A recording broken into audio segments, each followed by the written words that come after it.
The views expressed by the speakers of CamaPlan podcasts are those of the speakers only and may not reflect those of Cama, its members, or employees. Cama does not guarantee the accuracy of information provided by these speakers. Professional advisors should be consulted before implementing any options presented. Cama absolutely does not endorse or recommend any individual or organization, including the speakers. Cama, its members, and employees do not accept liability for losses and or damages arising from errors or omissions within, reliance upon, or any use of the information provided by the speakers. Individuals are strongly encouraged by Cama to conduct their own due diligence before making any investment choices. Cama does not act as, nor offer the services of, an investment advisor, CPA, realtor, or attorney. If tax, legal, accounting, investment, or other similar expert assistance is required, the services of a competent professional should be sought. Hi, everyone, and welcome back to The Road to Financial Freedom, a podcast that allows experts to share their stories and secrets to unlocking their financial independence. This podcast is brought to you by CamaPlan, a self-directed IRA administrator in Ambler, Pennsylvania, that is focused on educating investors with different ways to grow their retirement savings faster through alternative investments. And we are continuing to record our podcast remotely. I'm Jess Jones, CamaPlan team member and your podcast host. This week's guest is a real estate investor, podcast host, and life coach who is no stranger to the uphill battle that is becoming an entrepreneur. After a stint in corporate America where he experienced many ups and downs, he decided to take charge of feeling overwhelmed and unfulfilled by turning to cash flow through real estate, which eventually allowed him to escape the rat race and travel the world. Now, not only does he run multiple businesses within real estate and host a podcast with over 200,000 downloads, but he extends his mentorship to others who find themselves in the same position within the professional world. By leading through example, he helps those he coaches determine the best real estate strategies for themselves, avoid millennial money traps, and learn the art of lifestyle investing. So please welcome Daray Olaleye to the podcast today. Hi, Daray. Thank you so much. Thanks for having me on. Thank you for pronouncing my last name perfectly, and I appreciate that intro. That was super dope, so I appreciate that as well. Hopefully I can add some value to your audience. Well, absolutely. I think your bio already says so much, so I'm so excited to kind of dive into what each of those experiences were like for you, especially as someone who could probably fall really hard into a millennial money trap. I'm really interested in hearing what you have to say. Absolutely. So start off by telling us some more about your background, where you were born, where you grew up, went to school, what you studied, even if it's something completely left field from what you do now, like myself. So go ahead and give us a little bit of background about yourself. Jessica, do not let me hog the mic because I will. So cut me off at any time. But I'm so good at playing the supporting role. Okay, there we go. I will try to answer all of those questions in order as succinctly as possible. The first one was, where were you born? I was born in Boston, Massachusetts, but I am from Houston, Texas, which was your second question. I've been living in Houston since I was 5 years old. So immediately after I was born, maybe like 4 to 6 months, my mom, she was a starving entrepreneur / runway model, just trying to figure things out in a new country. And she was just like, you know what? I just had this child, can't really afford myself and him. I'm going to send him back to our home country, Nigeria, to live with his grandparents. And that's where I stayed. And I went to school there for a little bit. Then I went to also live with her sister in London for a little while. And then around the age of 4 or 5, she was a little bit more stable. She said, hey, son, come back to me. And I was happy.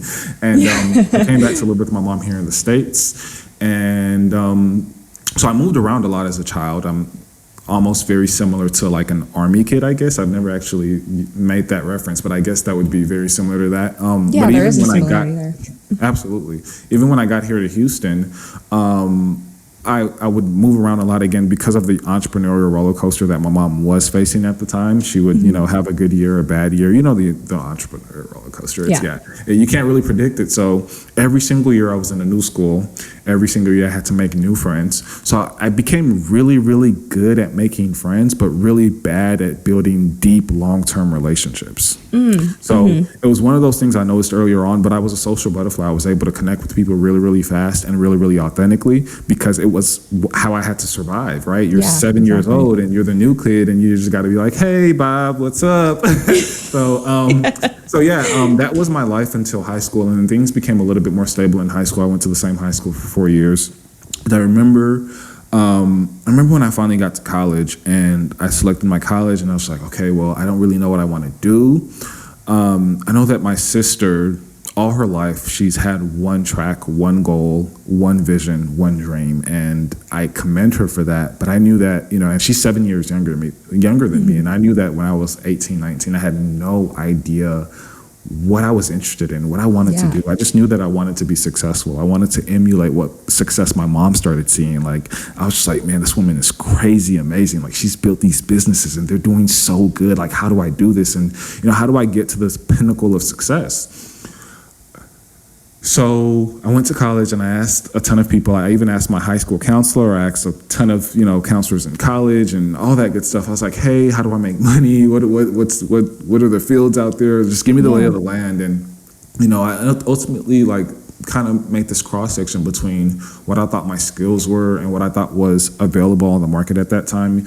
I was in college from 2008 to 2012. So most of the people I was getting advice from who had just graduated college had witnessed the job market that wasn't so appealing in the financial sector, in many sectors really. But as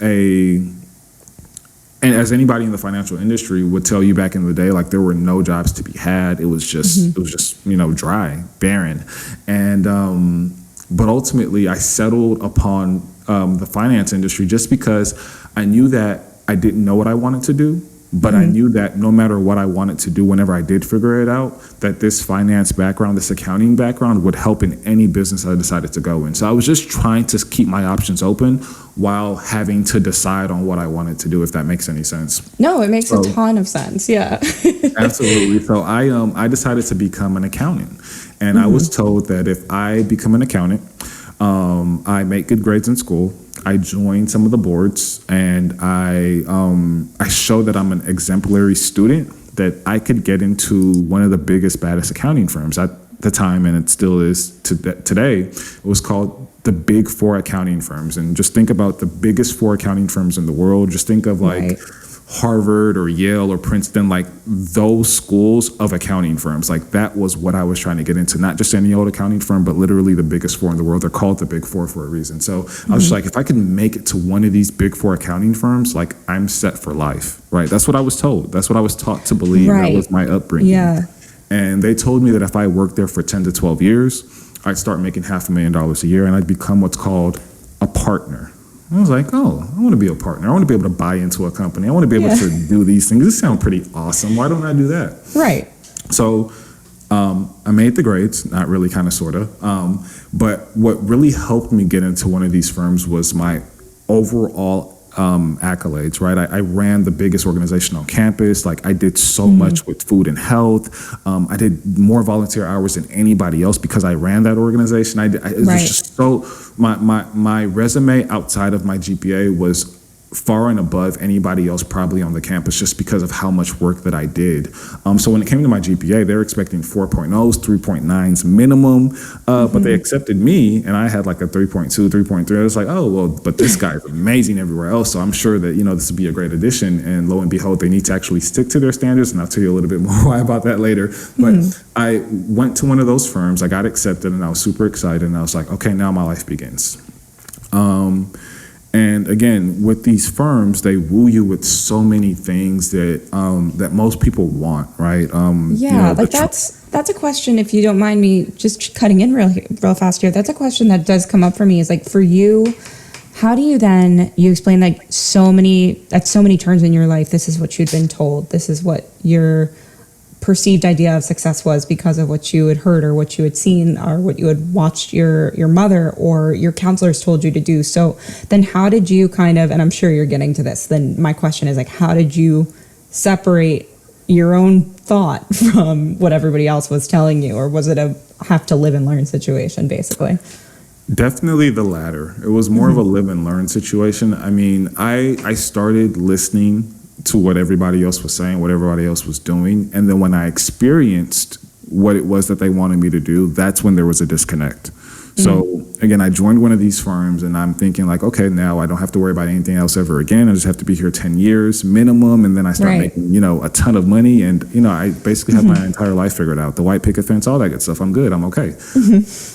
But year one, and again, they woo you, like I was saying, they woo you with a ton of different things. They give you you're traveling almost 24/7. You're going to all these locations. And I love travel. Again, since I was a kid, that's really all I did. So travel is my first love out of anything. If you go to my Instagram page right now, it's all I do. I love to go on sabbaticals for, 2 months, 3 months. Like I'm trying to go on a 6-month sabbatical, but we're working on that. But so, again, it's a very appealing when you're working at a firm that, there's a lot of travel. You get these Amex cards and you can buy, lunches and dinners and go out, eat at all these restaurants. You get these 4-star hotels and amenities and perks. And it's just like so much. But none of that really made me happy. I realized that year one that this wasn't the place for me. Like I hated every minute of it. And the dinners that would be, these steak and lobster dinners, you would have it every night and you would think you'd first use those as, okay, well, it's fine. Like I get all this stuff and, I'm good. I'm okay. But weeks on end, you're working 70 hours a week and you're not really making a whole lot of money in the grand scheme of things. You start to question, like, what am I doing here? Right. Yeah. Specifically for me, again, as an accountant, as a numbers person, like I remember when I got my first check, and I was expecting it to be like thousands of dollars, and I got my first check and it was like pennies, and I was just like, I was taken back. I was like, oh no, like there's a mistake, there's an error, I need to go talk to HR, what's going on? And I called my mom and I was like, Mom, like my check is like half of what it's supposed to be. Yeah, I put in all this work. What's going on? And she's like, oh honey, that's called taxes. It's like, what? It's like, what? She's like, oh yeah, it's called taxes. And I was just like, and people pay this? Like everybody does this? She's like, yeah. I was like, oh. Yeah, okay. It's a rude awakening. I remember having that experience myself too. It's definitely a rude awakening. Right. And I can't imagine on that big of a scale too. So I started to do the math and I was just like, man, like, okay, I'm working 70 hours a week. I'm unfulfilled. Right, these trips that you rant and rave about that you want to go to. I remember going to San Francisco for about 3 weeks for an audit engagement. I was an auditor for large real estate companies and other types of companies, helicopter companies, all types of companies. I was an auditor of their financial statements, and I remember going to San Francisco to audit one of these companies, and I was just I love San Fran. Like I love San Fran. Okay. And I was just so happy to go, but it was like they called me on like a Sunday. I had to be there by the next day, and they didn't know if I had a wedding or an anniversary or anything coming up. Like it was just like, well, pack your bags, we got to go. And it was like, okay, cool. Guess I'll go with San Fran. I'm not too mad about that. Staying in a beautiful hotel, and once I got there, like first off, my team was just not the best, especially like the person that I was working for. Like she had this thing where she just didn't like me for some reason. And I remember that I didn't even feel like I was in San Francisco because we were working, again, as an accountant, not as a contractor, as a plumber or anything. As an accountant, you're sitting literally 12, 13, 14 hours a day in the same chair. You do not get up. You do not see the sun. You do not, like the 4 walls that you're in, that's all you see. Right. And it didn't even feel like I was in San Francisco. It felt like I might as well have been in Houston. I might as well have been, because I didn't see anything. I didn't do anything. I just worked every single day. Right. And that can kind of kill that. You love that city, but then you have that experience there. And then that association is built of this, like, I went to San Francisco. I had this horrible time. I didn't even get to see the Golden Gate Bridge, Nothing. I was like, this is insane. Like, I don't know how, like that was my breaking point. I remember calling like my mom, my girlfriend at the time, my friends. I was just like, yeah, like I can't do this anymore. Like I cannot do this. Like, how do people do this for 40 years? And I started doing the math and I was just like, all right, so again, I'm working about 70 hours a week for this firm. And, you think about your check, right? When I got paid and I was just like, okay, well, this doesn't work for me. And I think about how many millions of Americans live like this. Like the first half of the year, because half of my money was going to Uncle Sam, the first half of the year, that means from January all the way until June, I'm working for free. Yeah. Like that hit me like a ton of bricks. Like I'm literally working half of the year just to give it to Uncle Sam. So Right. I don't really start getting paid until July 1st. Yeah. That's crazy. And Right. then I'm fresh out of college, like most people are when they first start working, right? So you got Right. rent, or maybe you got a mortgage, right? You got credit card bills, you got student loan debt, you got your car note. All of that money, notice all of that money goes to one source. It goes to the bank. Yeah. So I'm paying all these bills. So the first half of the year, I'm working for Uncle Sam. The second half of the year, I'm just working to pay the bank back to cover all the expenses. Right, so at the which end of the year, I so have unfulfilling. $0. Yeah. $0, Jess. Yeah. And I'm not being fulfilled throughout that entire year. I'm Right. basically adding 1 + 1 = 2 on an Excel file, and I'm not actually seeing what our company, the accounting firm, was doing for our actual clients and what our clients were actually doing with that information to bring on more investors, to grow their company, to build their company. I'm just in a cubicle adding 1 + 1 = 2, so there's no fulfillment. Yeah. So just, why am I here? Yeah, it's Like, I think what that's am I such a doing? huge question to have asked yourself too at that age, because I think a lot of people, like you mentioned, those traps do exist. That that allure of the come to our company, you'll have benefits and you'll travel the world and you'll never have to think about anything ever again. Like that, people can get sucked into that. So I think you being able to ask that question for yourself was probably a huge turning point. And I'm interested to hear about, then what happened, and then like how did that lead you into real estate investing? Like it seems like you had some experience with it too when you were auditing and accounting as well. Absolutely. And it's funny because at the time it wasn't funny. Like I felt like if I would have went to a doctor, they would have said I was clinically depressed, because I felt depressed in every sense of the word. And you'd be like, how are you depressed? It's such a cool job. And I don't know how accounting is a cool job, but anyways, No, how are you depressed? Like, it's just so many agree. perks and benefits, but I knew that I was meant for more. And I didn't want to abide by the typical stereotype. Like I wanted to figure out like how to travel the world, how to live 24/7 on my own terms, how to not come in when I don't want to. And I didn't know what to do. Like I didn't even know what to Google. I didn't know what to search for. I didn't know what to ask. Like I just didn't know.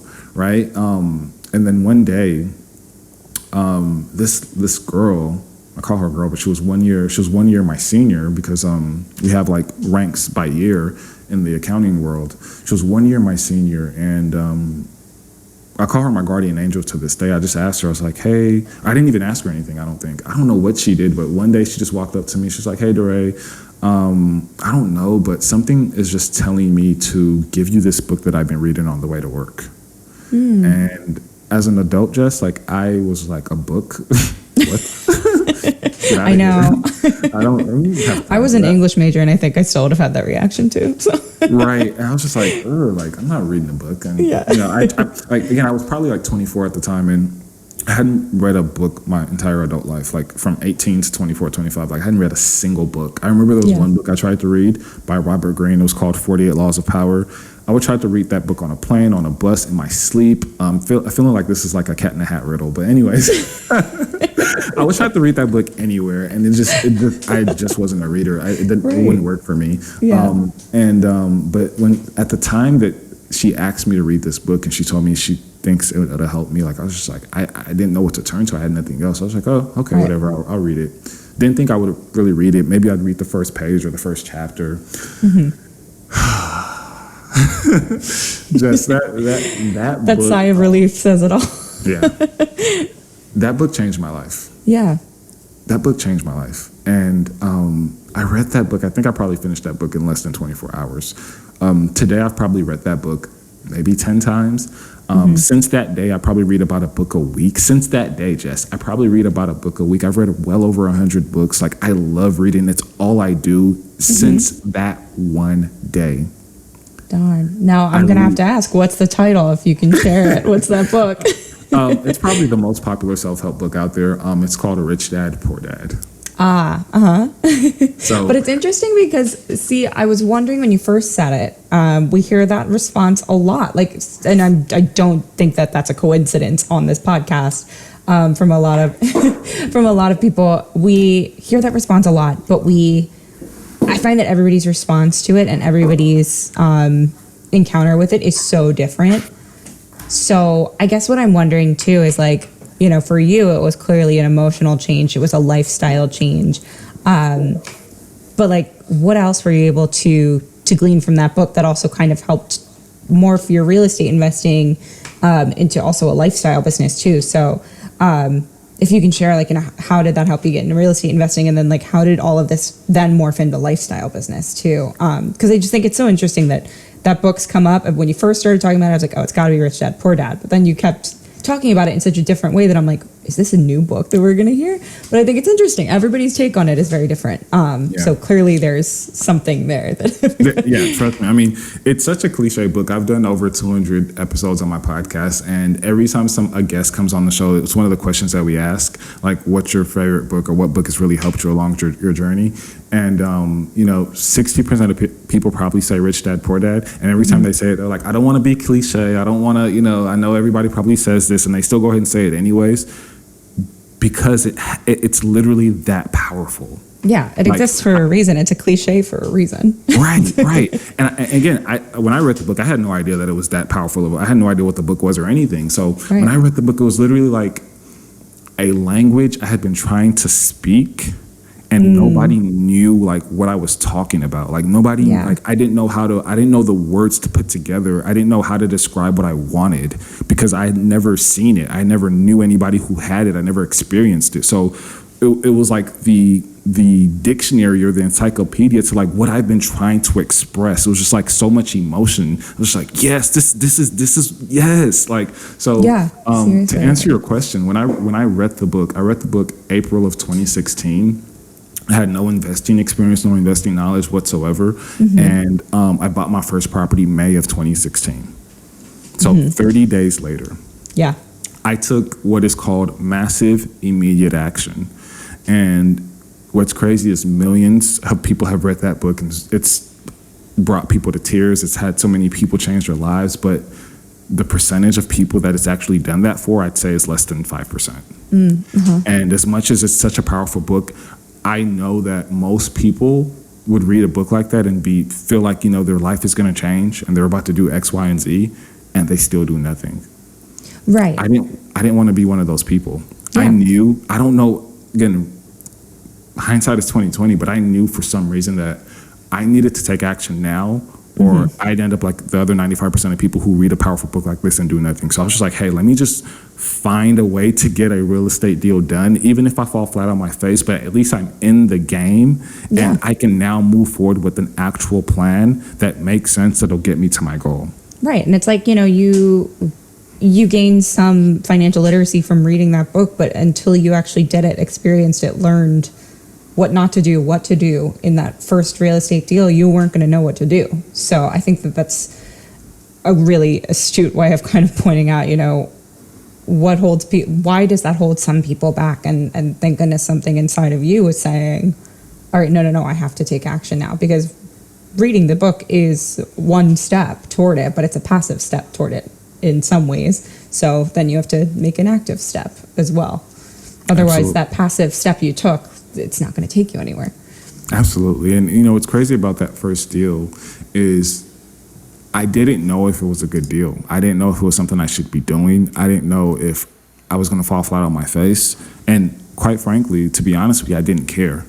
Yeah. And there's That's only power. one reason. That's yeah, powerful. Exactly. There's only one reason why. There's only one reason why you wouldn't care. And that reason is because you've made a decision. Right, you've decided on something permanently, and most people think they make a decision or they decide.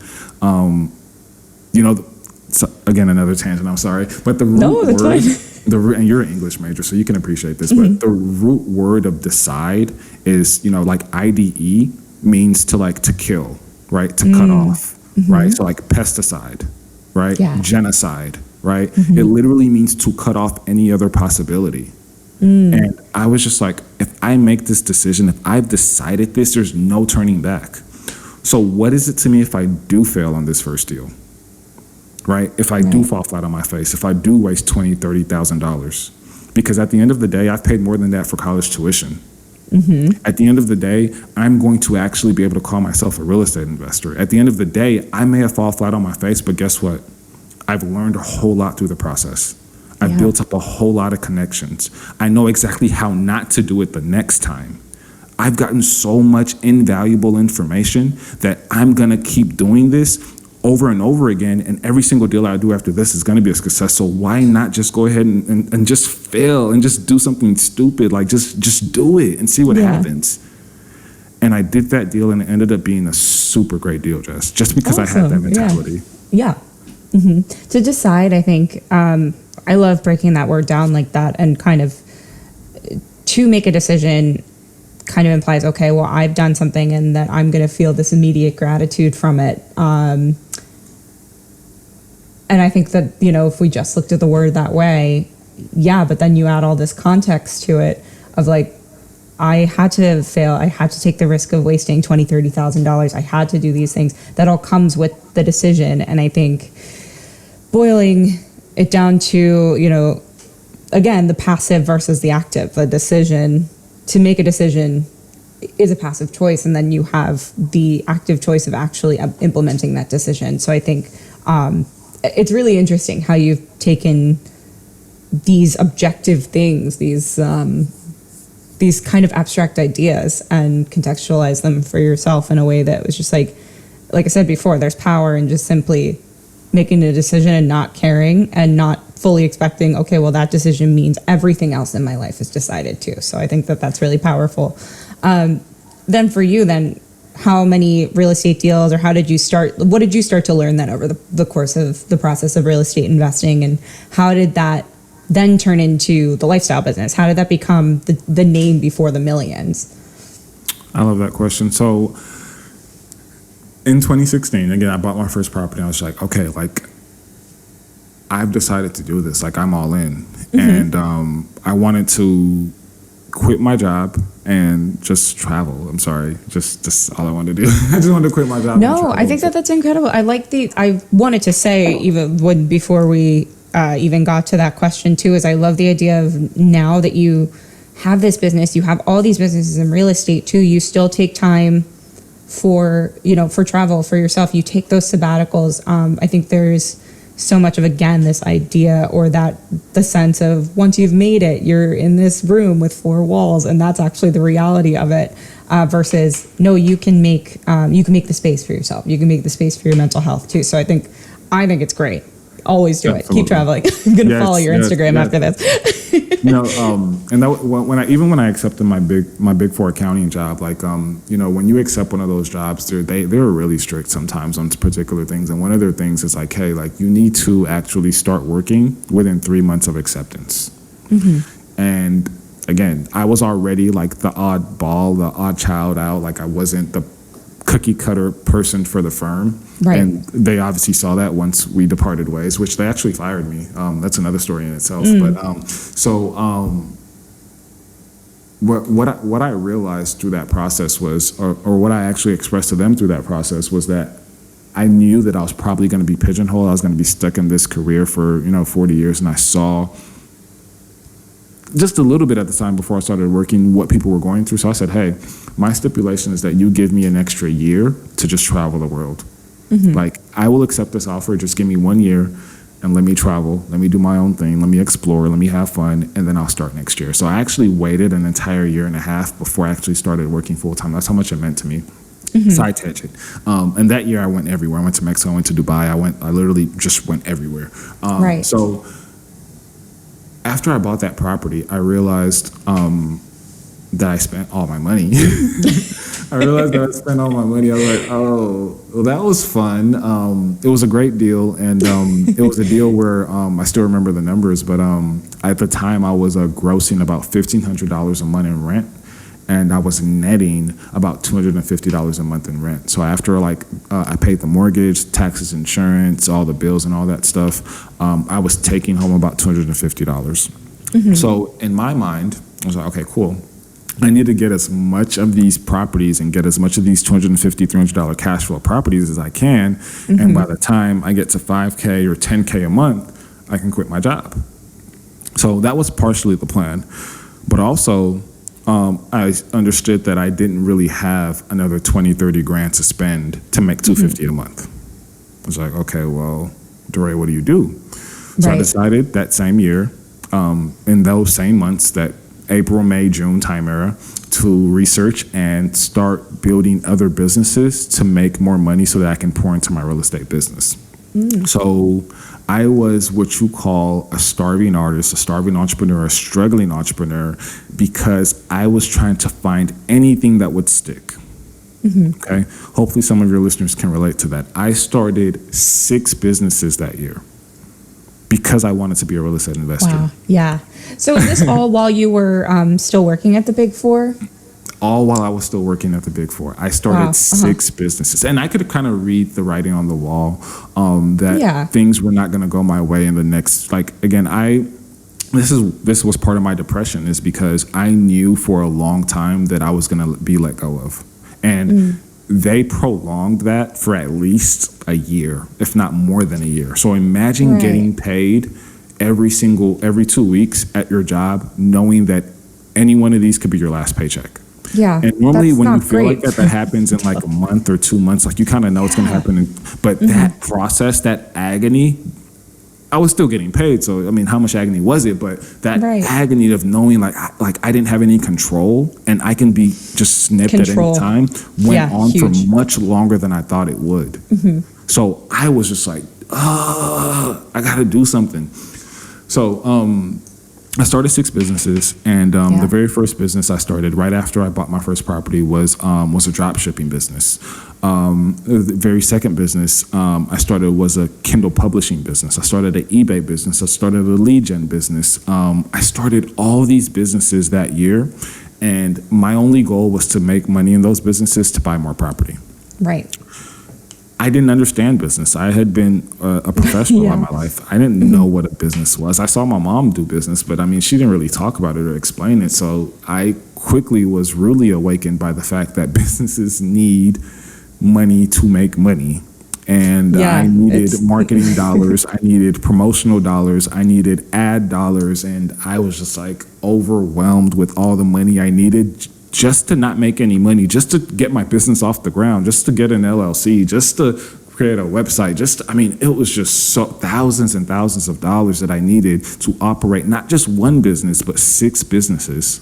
Wow. By the end of that year, Jess, I was flat broke. Yeah. I was broke and I was exhausted. That's another thing too, is like the idea of that mental toll that still can take on you, even though you know you're doing something and you know it's going to better yourself in the long run, but you still have to see steps 2 to 999,000 before you can get to 1 million. And it's just I can see how that would be exhausting. So then what did you do? Yeah, at the end of that year, I was done. I was exhausted. I was burnt out. I was just like, okay, like, I don't know what's going to work, what's not going to work. I don't know what to focus on. I don't know what to cut off. I don't know. I just don't know. Like, Lord, help me. And at the end of that year, I'm just trying not to get my years mixed up. At the end of that year, I believe I started looking into mentorship. I think that's what it was. I started looking into membership. I think, it was 2016. I started looking into mentorship. And I was the type of person, Jess, that quickly and very assuredly, I knew that I didn't want to have a mentor. I didn't want to have one of those life coaches. I didn't want to have one of those real estate gurus. Like, I just thought that it was a complete waste of time. It was a complete waste of money. I'm not about to pay you $5, $10, $15, $20,000. I can YouTube this. I can figure this out on my own. There's so much now that can serve as a proxy for the mentor. I was just like, that stuff is a scam. Like, I'm good on that. But after 8 months of not being successful doing it my own way on what I thought I would do and how I wanted to circumvent all of that, I said, well, maybe I don't know everything. Maybe I am wrong. Maybe I do need a mentor, even though I didn't like the concept. I was like, what? It's like, let me just see what's out there.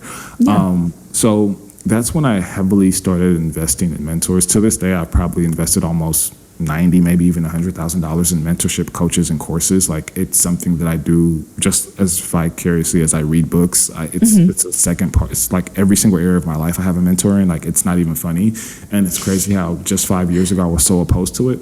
But I remember when I hired my first mentor, like, even before I hired my first mentor, to kind of cut off all those businesses, I met with like a one-day mentor, which it was just like my girlfriend at the time, her mom's friend, who was an entrepreneur / employee. He was working and he was building companies, and he was getting like $1 million valuations. And I was just like, okay, maybe I need to talk to him because she wants me to talk to him and see how he could help. So met with him at Starbucks, and I told him what I was doing. I was like, yeah, I started 6 businesses because I want to be a real estate investor. I want to have more property.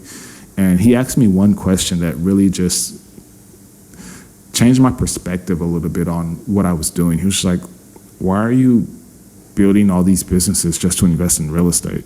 I was like, are you not listening? Like, I told you I need more money. I need money, yeah. It's like, why don't you just invest in real estate? I couldn't really fathom like what he was trying to say, and I don't really even think he knew a whole lot about real estate to really fathom what I was trying to say. But when he said that, like, and I knew how he was building his businesses, it was through funding, because he had more technology businesses. It kind of gave me like it gave me hope to think that maybe there's a way to invest in real estate without doing all of this.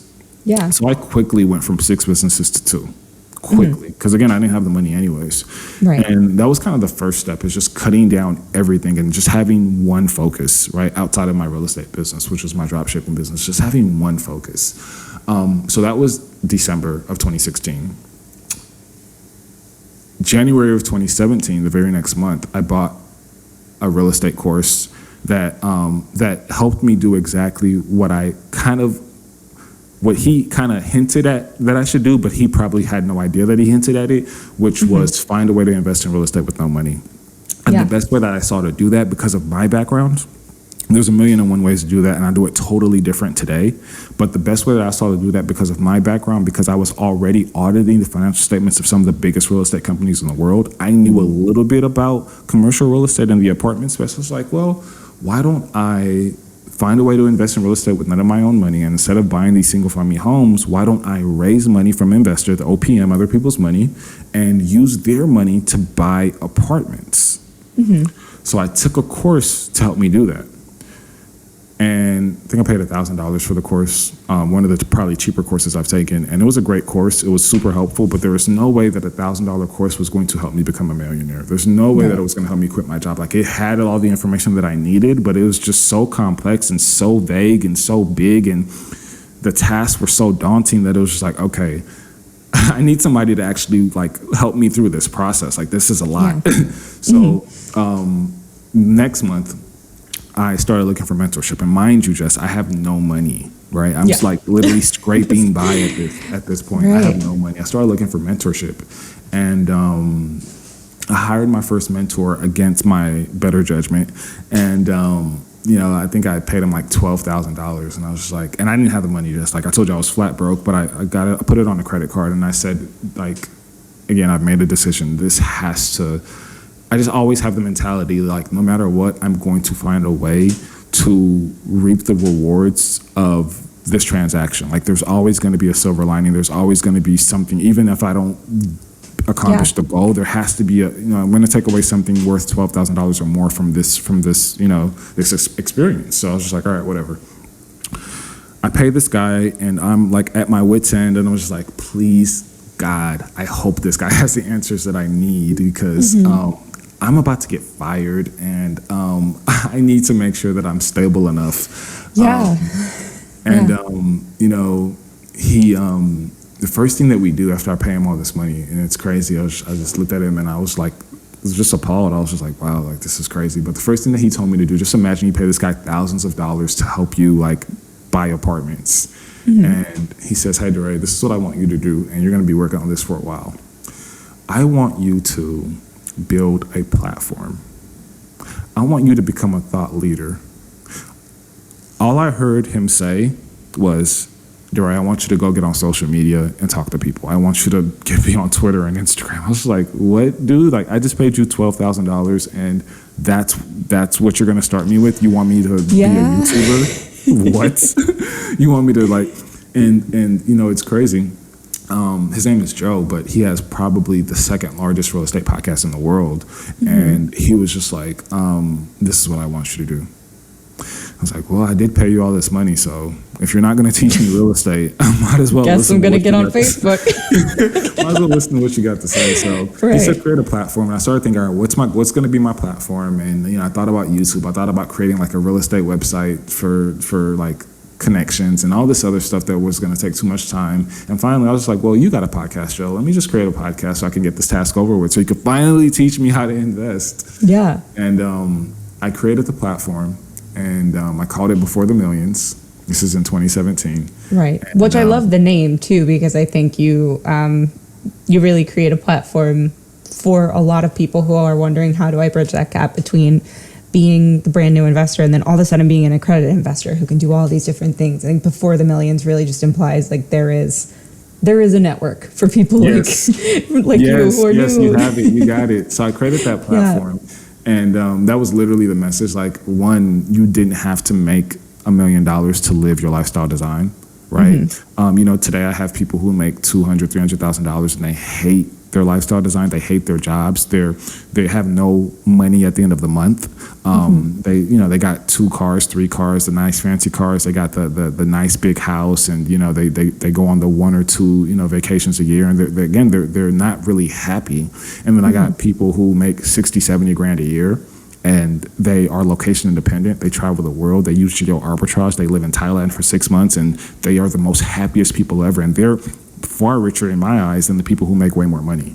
Right. So I was like, there is a path before the millions, and you don't necessarily have to be a millionaire to actually live your ultimate lifestyle design if you know how to create cash flow. Right. If you know how to create, because the people that are making $200,000, $300,000 a year that I'm working with, like, they have to be at work 50, 60, 70 hours a week. Whereas the people that are making 70 grand, right, they're creating monthly cash flow, whether or not they get out of bed. Right. So it wasn't even about the amount. It was just, how are you making your money? And that's what gives you the lifestyle. It's how you're making your money. Right. So that was my overall message at the very beginning, and still is today. And it was just like, okay, well, I want to create this platform, and I want to interview highly successful millionaires and entrepreneurs from all over the world, and I want them to talk about their story. I want them to tell people exactly how they built their wealth. I want us to just be a fly on the wall and really just understand what it takes to get success, even if it's not millionaire status, but it's cash flow status for you to live your lifestyle design. So I started that platform in 2017 because my mentor made me, because he didn't want to teach me real estate. And I'm just playing, but that was part of his process. And it's funny that I laughed at it back then, but that's the platform that I have to this day. That we've done multiple 6 figures on that platform. It's now expanded to a coaching program, an educational platform to help investors. Like, it's just like, dude, like that 12 grand, like, dude, I should have paid you 100 grand, bro. Like, what did you do to my life? So for my question too, after all of that, is, when did the shift happen for you? When did you go from being the fly on the wall to, and I understand that you probably in still so many ways do identify as that, to being the mentor then, what, as a 2-part question, then the next thing I would ask is, what have these people, have your mentees, the people you work with, how have they surprised you? How have they informed the way you look at real estate investing now? I love it. So the shift, and you said it right, like the shift is always happening. Like I'm still a fly on the wall. Like I'm more of a fly on the wall today than ever. Like, I need more information. I need more learning. I need more mentors. Like, what? It's like I feel like I'm just now starting. I'm 30 years old, and I'm just like, the entire world is ahead of me. Like, I don't even know half of a percent of what I need to know to get to the next level. Like, there's just so much. So much. So I think that's going to be an ever evolving thing for the rest of my life, right? The shift is continuously happening, but ultimately in that process, I did get fired from my job, and it was a gut punch. It was brutal. It was just like, dude, and then it came out of nowhere because I had been waiting to get fired for a very long time. And the surprise still sucks. It's finally here. This is cool. Right. And when did that happen in your journey with Before the Millions and creating that platform? Was that early on, or was it? I think I have my dates wrong. I think I might have got fired. I have to go back and check, but I think I might have got fired maybe a few months after I bought my first property. Okay. I think I might have got fired way before the millions even started. And what happened was, again, reading Rich Dad Poor Dad and all these books, I think it was in Rich Dad Poor Dad where he was just like, why go to school and pay 60 grand in tuition when if you want to learn something, why don't you go get a job that teaches you what that is? Because every job has on the job training that teaches you what that is, but you get paid for it.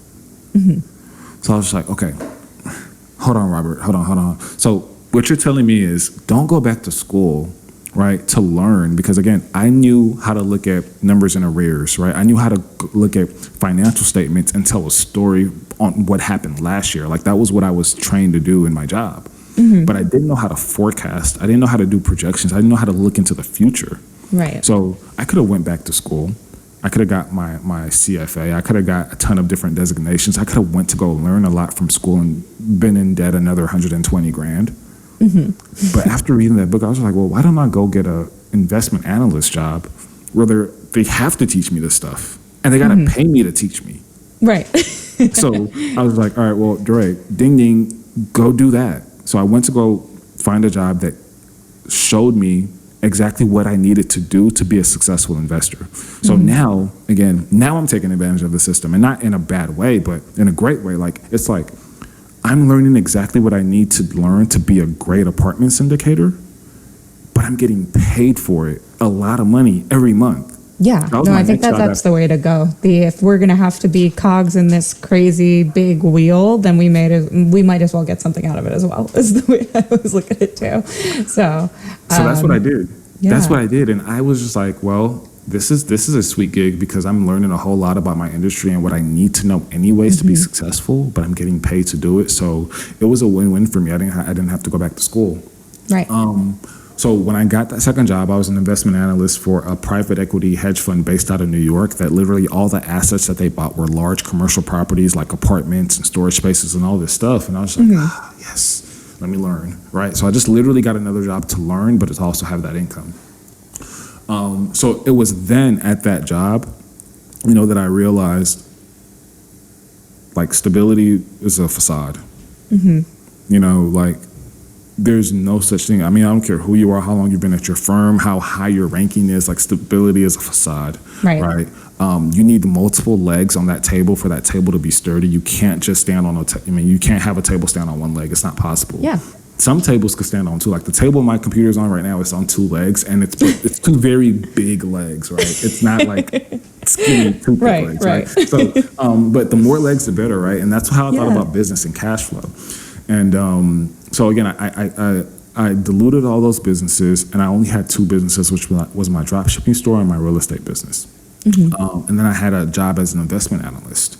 So through this job, I learned the tools of the trade. I learned exactly how to analyze investment deals at a very, very high level. So again, when I thought about what my next step was, because I didn't have 20 grand to buy another single family home and just make $250 a month, I needed to use other people's money to quit my job, to be done with the job world forever. And through that process, I started to delineate exactly what was for me and what wasn't for me. So my mentor was training me on how to buy these properties, and I was also learning that from the job side. So that same year, getting a major pay raise at that job and moving to a new city, I moved to Dallas, Texas. I was able to buy a few more properties. I bought a few more single-family homes while at that job, while learning how to be an apartment syndicator. Bought a few more single-family homes, and then I bought a fourplex. When I bought my fourplex, that changed everything. The reason why that changed everything is this. And I don't care what strategy people pursue. I mean, there's a million strategies out there, and I talk about them all the time. And most people get kind of confused on single-family homes, multifamily, land, storage, apartments. I mean, there's so much out there. There's even different ways to buy these properties. But what I knew for certain was I could buy property with other people's money. I didn't have to have my own money. And what I started doing, even before that with this fourplex, was I realized that if I bought this property, right, it would change my entire life, because when you buy a multifamily property, like a duplex, a triplex, or a fourplex, and you live in one of the units, okay, you're basically collecting rent from the other 3 units. Okay, so with this particular fourplex, I'm living in one of the units, but I'm collecting about $4,300 a month, $4,400 a month from the other 3 units, right?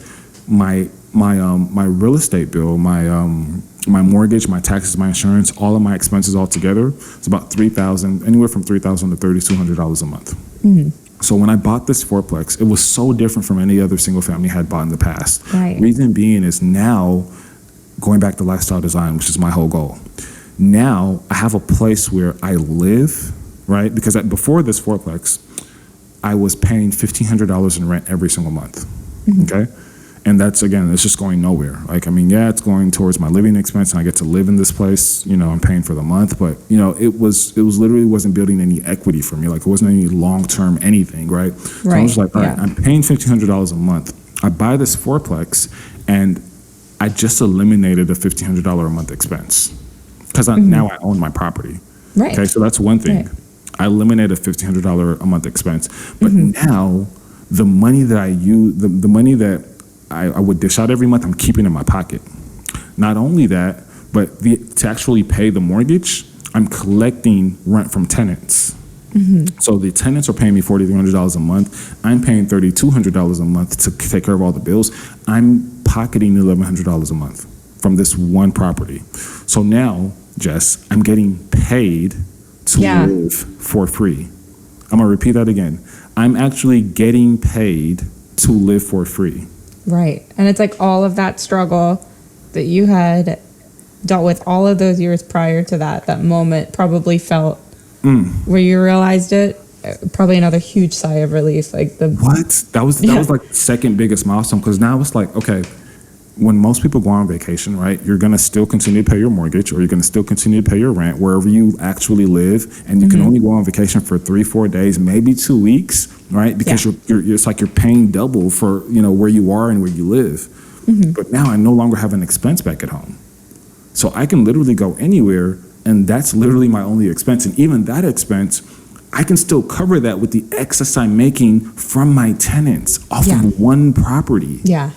That's incredible. I think that's something that you learned over time. And going back to like the before the millions and what you've been able to teach others then, and you mentioned how strategies can really be so different depending on the person. How do you kind of help people, or what's been the most illuminating or surprising moment for you in which you've helped someone kind of have that realization for themselves? It happens all the time. So, a few examples come to mind, but what I want to kind of share with your listeners is most people get into real estate by means of association, right? Like I heard, like my best friend is a realtor, so I'm going to go be a realtor with him. Or I heard, you know, through this ad that I could be a single family investor, or, hey, I'm in the apartment space, or, you know, so I'm a leasing agent, so why don't I just find a way to get in here? I mean, there's so many ways that people hear and find, and they just, wherever they hear about, that's what they do. And I don't think that's the best option for most people, even me. Yeah. You know, my goal at the time, I was 25. My goal was to quit my job, and it may sound like a crazy goal, and it was at the time, because I talked to mentors and I talked to people, and I talked to people who had no idea what real estate was. I was like, hey, like, how long, you know, do you think that it'll take me for me to quit my job? Like, how long will it take me to build up my real estate assets? People had no idea what real estate was. I was getting advice from them, which was the wrong thing to do, but at the time I didn't know. They said, 10 years, 12 years. You know, you do good, you work hard, you save a lot of money, 10, 12, 15. I was like, I don't know. I want to be free in my 20s. Like, I don't want to wait until like, I'm 45. Like, I feel like I'm old. Like, no. But like, whatever. And I started talking to like people who maybe knew a little bit about real estate, or maybe bought their own home or something. And I was like, oh, if you work really, really hard and you go after it, maybe 5 years. You know, even real estate mentors are saying maybe 5 years. But I wanted to set the bar really, really high, and I wanted to be done with corporate by 27. And I was like, look, I'm just gonna make an arbitrary 2-year goal. Same thing I did, same mentality I had with that first property. I was just like, okay, Daray, this goal is crazy. Nobody said it's gonna take 2 years, but something in you was saying that it would take 2 years, though. Right. And there's something called Parkinson's law. And Parkinson's law is very different from Parkinson's disease. But Parkinson's law is a law that states that the time that you give something, right, the time that you allot something is how long it'll actually take you to do that assignment or task, right? So if you got to study for a test and the test is tomorrow, you are going to get all that studying done come hell or hot water. It's just how our brains are wired. Yes. But if the test is due in 2 weeks, you have 2 weeks, so you're going to take the entire 2 weeks. You may wait until the very last 2 days to actually start studying. So Parkinson's law said that whatever time you give something, right, that's about around the amount of time that's going to take to accomplish that task. So I said, okay, cool. If I make this crazy audacious goal that I give myself 2 years and I fail at that goal, like I'm failing miserably, I'd be way further along than if I gave myself 5 years or 10 years to complete that goal. Because again, a 10-year goal is so abstract. Like, how do you even know what to do year one, much less day one, if you have a 10-year goal?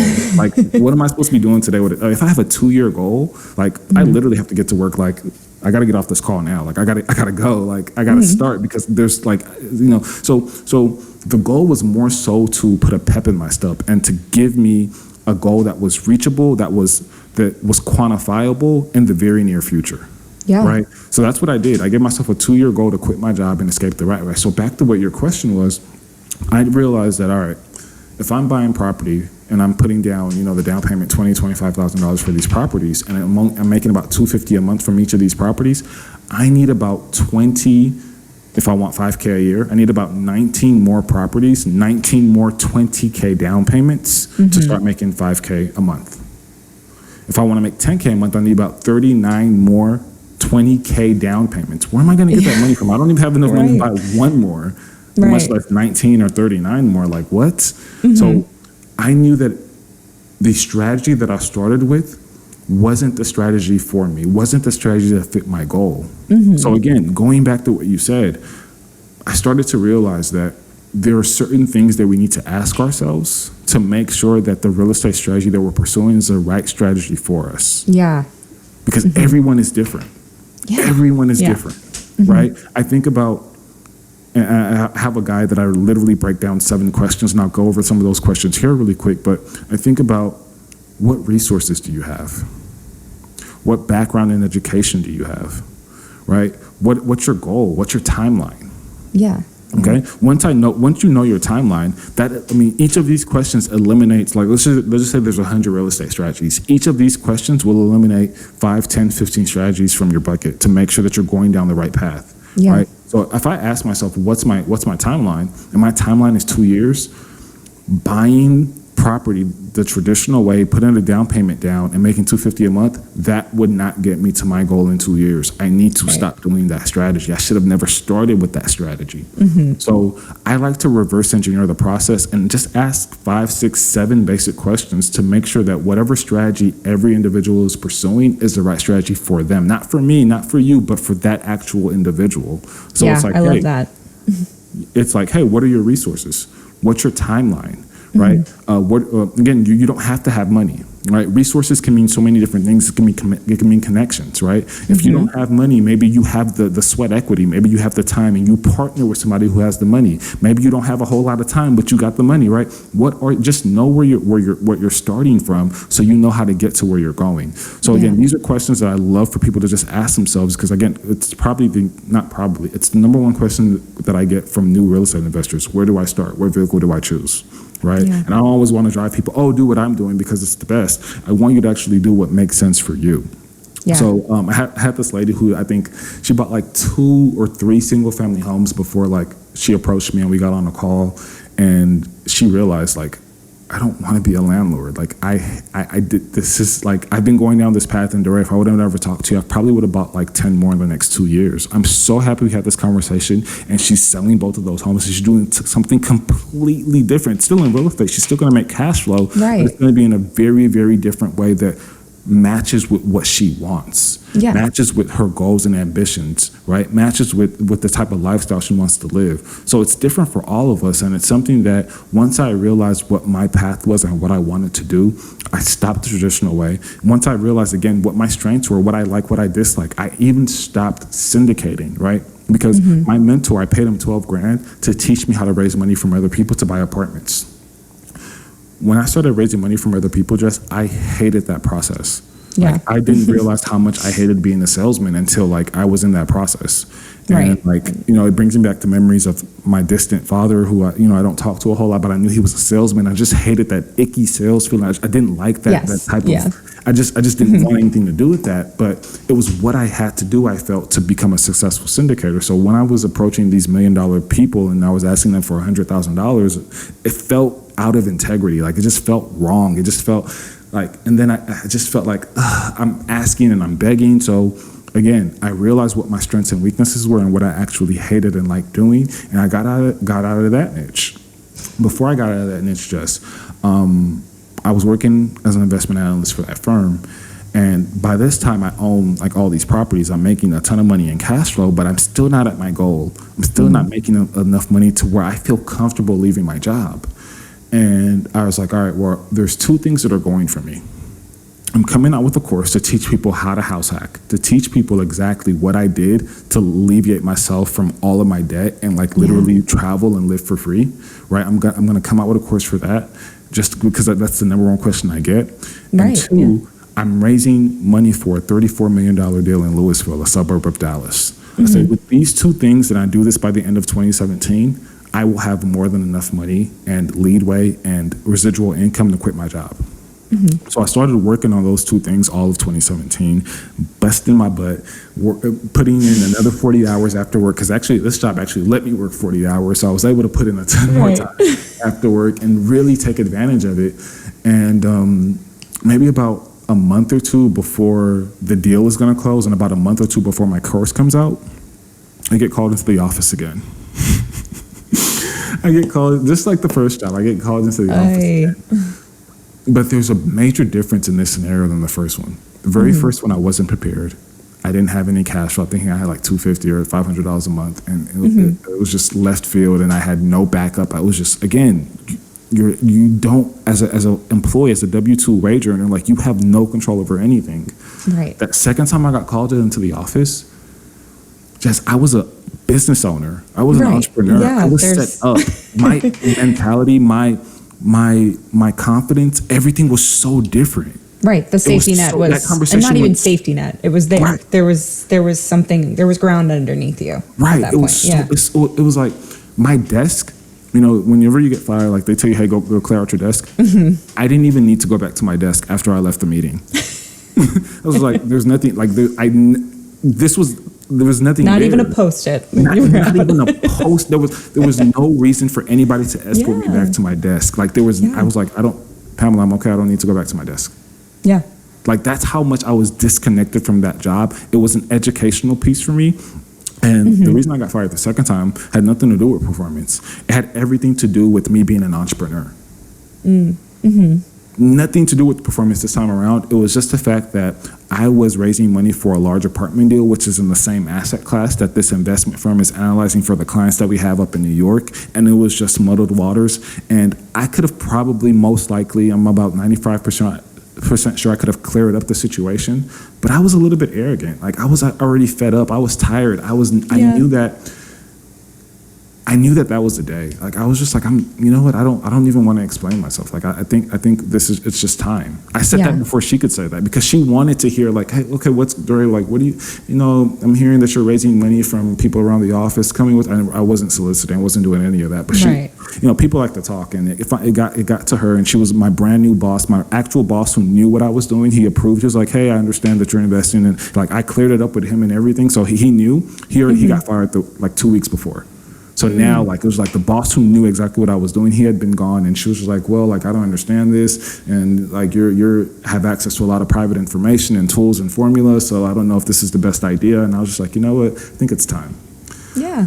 So this second time around, I'm raising $1 million for an apartment deal, and I'm coming out with the house hacking course. So I'm thinking like, I got this made. Like, okay, like this is actually going to help me because now I have 50 hours back of my time to build out what I'm building. Like, this is invaluable. I've learned as much as I can learn here. I think I'm done. Yeah. I get fired again, and but this all time character building. Right. This time I'm kind of like on a high. Like it's exciting for me this time because I expected it. I knew, like, I didn't expect to get fired, but I expected that I wasn't going to be here long. It was always the plan. Right. And again, what a powerful thing to look at something like that could be crushing or ruin someone's mentality about like moving forward. To look at that in a positive way, to spin it in a positive way, I think is extremely powerful in terms of, what you're able to offer your mentees and what you're able to share with people about, when they ask these questions to themselves, how do they spin things in a positive way? Absolutely. That isn't soul crushing or that. Yeah, exactly. Reframing, just to get out of that, because you mentioned the metaphor with the table. I think such a huge part of that metaphor is, are you happy at work? Are you healthy mentally at work? So I think that's really incredible. I want you to finish this story too. And once you do, I want to ask you the question we ask all of our guests. I think that this has really hit on a lot of the things I ask a lot of people, which, what are some of the things you learned? What are some of the things you look forward to doing? And so one of the big things I do want to touch on before we wrap up and I ask that final question is just, what are you looking forward to now? Like, what's next for you? If you're looking at, you've told your whole story, which I think is such an incredible one. It's had its ups and downs, and you've learned so many things. You were able to share so many things with other people, and share what you're able to do for others. So what are you looking forward to next? What's your next timeline? What's your time frame you've given the next thing? Absolutely. So, like you said, just to finish out that story really, really quick, I ended up not raising that money. I raised $0 for that deal. Mind you, I just got fired. I raised $0 for that deal, and my course made all of $0.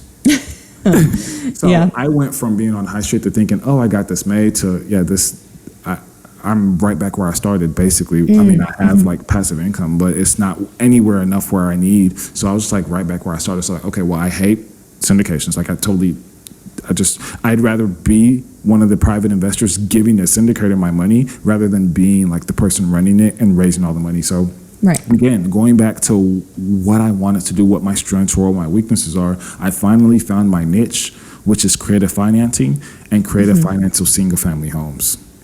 So I buy, so today, this is what I do all day, every day. I buy single family homes with none of my own money. Okay.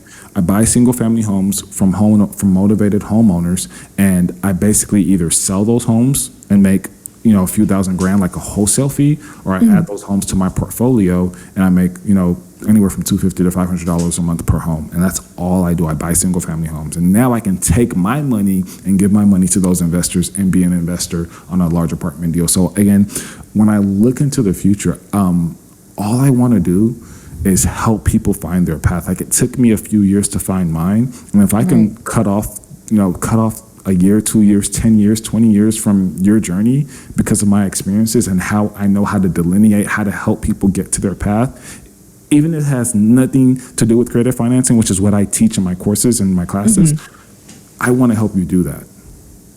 So that's what the podcast is based on now. The podcast very literally has almost nothing to do with my actual course and my actual coaching program. It has everything to do with getting people on, sharing their expertise in whatever real estate niche that they're in, so that we have more data points to really look at for the newbie investors who are looking to get started and figure out, how exactly do I want to forge this path? So to answer your question, I want to reach as many people as possible and help them not waste all those years or not experience all those years, right?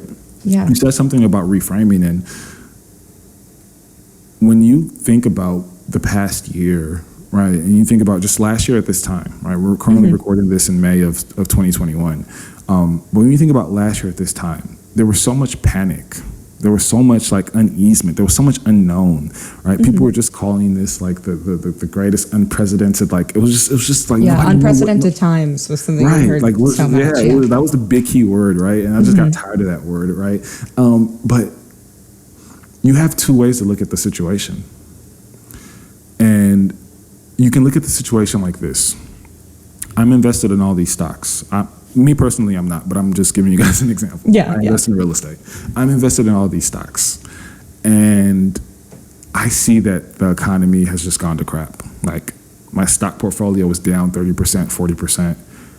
Just, this is crazy. Like, I'm going to cry. Like, I'm cringing, right? You know, most people are probably like losing their shirt because it's just like, dude, like half of my retirement money is gone in the blink of an eye, in 30 days, in 2 weeks because of coronavirus.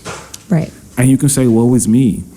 And a lot of people did. A lot of people were like, oh my goodness, like it's the end of the world. A lot of people were like, I got to get out. I got to pull my money out. And a lot of people did. Just with those same exact numbers, with the same exact information, but with a different personality, with a different reframe, I'm looking at those same exact stock charts and I'm just like, oh my God, look at this value. Look at how much opportunity there is right now. Stocks are at an all-time low.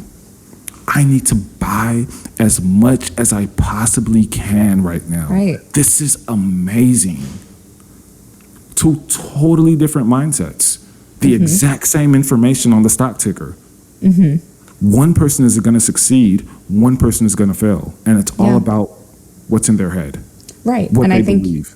Yeah, and I think your coaching strategy really helps people because I can understand how quickly someone could get jaded or start to see the glass as half empty in a situation like that. But I think asking the questions for yourself, what do I need? What do I want? How long will it take me to do this is so important. So thank you for sharing all of this and for being so candid about your story and for really changing the way I think I see a lot of things in terms of how I interpret the world and positivity toward money. I think you really have laid out a very strong roadmap for people like myself who are new and just want to answer that question. How do I do this? So one question we do ask all of our guests is, what would you say your keys to building wealth and unlocking your financial freedom are? So this doesn't have to be financial, and I'm very excited to hear your response to this. But what's something that's informed the way that you look at success? You know, you had mentioned at the very beginning your mother's definition of success and how that imprinted on you so early on. So like now, how do you look at that? How do you look at success? How is it different? Napoleon Hill has a quote, and I'm going to paraphrase it, but he redefined the way that I look at success and what it means. And his quote, or it's not a quote, but it's a definition rather, his definition of success is very different than what you may think success is or what I may think success is. His definition of success is the constant progression of a worthy ideal. I love that. The constant progression of a word, and I'm paraphrasing, I don't know the exact words, but that was kind of what I took away from it. And ultimately, it doesn't matter about a numeric value. It doesn't matter if right now you're not yet where you want to be, if you don't feel successful. Success is you consistently going after what you believe, not what somebody else believes, but what you believe is successful. And the minute you start going after that, I think that you're a success. The minute you start going after what you believe is a worthy ideal, you're instantly successful. So it's not 10 years in the future. It's not 20 years in the future. It's not once you get to $1 million. It's the minute you start going after what you believe is worthy. That's when you hit success.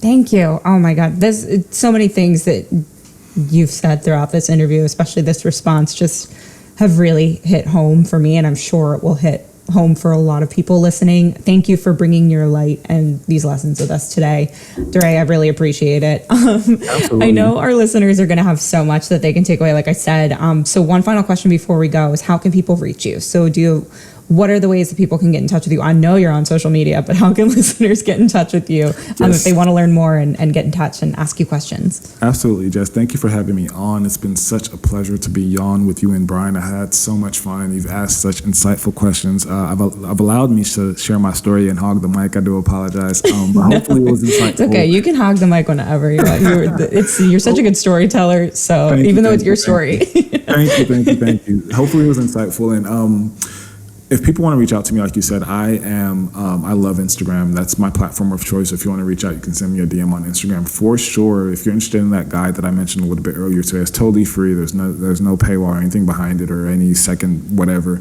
But you can find that over at beforethemillions.com/guide. That's GUIDE. beforethemillions.com/guide. It's a free guide and assessment. So you're actually going to be prompted with those 7 questions based on what you need, what you want, and I'm going to run you through a ton of different real estate vehicles and strategies to help you decide, hey, what's best for me? At the end of the day, you're going to create an accountability worksheet, which is like a signed commitment to yourself, and nobody else has to see it, and it's all in the guide. So where it's like, all right, I'm going to do this by this day, I'm going to have this mentor by this time, and I walk you through with different episodes on my podcast, hey, this is an expert in this particular field, go listen to this episode, see if you're interested, and then take the next step. So that's over at beforethemillions.com/guide. Otherwise, if you guys, again, want to connect with me personally, just head over to Instagram. My Instagram handle is my first and last name, Daray Olaleye, and just send me a DM. Awesome. Thank you, Daray. One question before we sign off, it's just a me to you question. Once the world and travel is more accessible again, where's the first place you want to go? Well, my birthday is in about 15 days, and I think we are in the middle today of planning a trip to Mexico. What's crazy is this time last year I was in Mexico for about a month, and I was just traveling up and down the coast. I started in Playa del Carmen, I was there for about a week and a half, 2 weeks. I went down to Tulum for another week, and then I went up to Cancun for the last 2 weeks, and then the pandemic hit, and they were like, okay, Daray, it's time to come back home. So I've done a little bit more traveling since I've been back to Mexico a few times since then, but I think now, like you said, things are really opening back up, and I'm just ready to jet set. So I think I'll be traveling here at the end of the month for sure, either going to Cancun or the other places. I think it's Cabo, but it's a birthday trip with me and a couple guys. So we're still trying to decide, but it's gonna be Awesome. somewhere really, really nice, somewhere really, really soon. Awesome. Well, I wish you the safest of travels and the happiest birthday. Thank you again so much for being on. And everybody listening, please be sure to look out for more of our events featuring Daray and Before the Millions. But until then, thank you for joining us on the road to financial freedom. Be sure to tune in to hear more from our experts who have paved their roads to financial freedom. Or you can call CamaPlan today to learn more about how you can start to take control of your future wealth. Thank you, everyone. And thank you again, Daray. Thank you, Jess. It's been a pleasure. Thank you all for tuning into our podcast. We truly hope that you're enjoying your ride along the road to financial freedom so far. If you like what you've heard and learned, or if you want to hear more about certain topics that we may have already covered or have yet to cover, please subscribe, rate, and leave us a review. We would love to hear any feedback from you so that we may continue to make our podcast the best that it can be for you, our listeners. Thanks again, everyone, and remember, tune in next week to the road to financial freedom.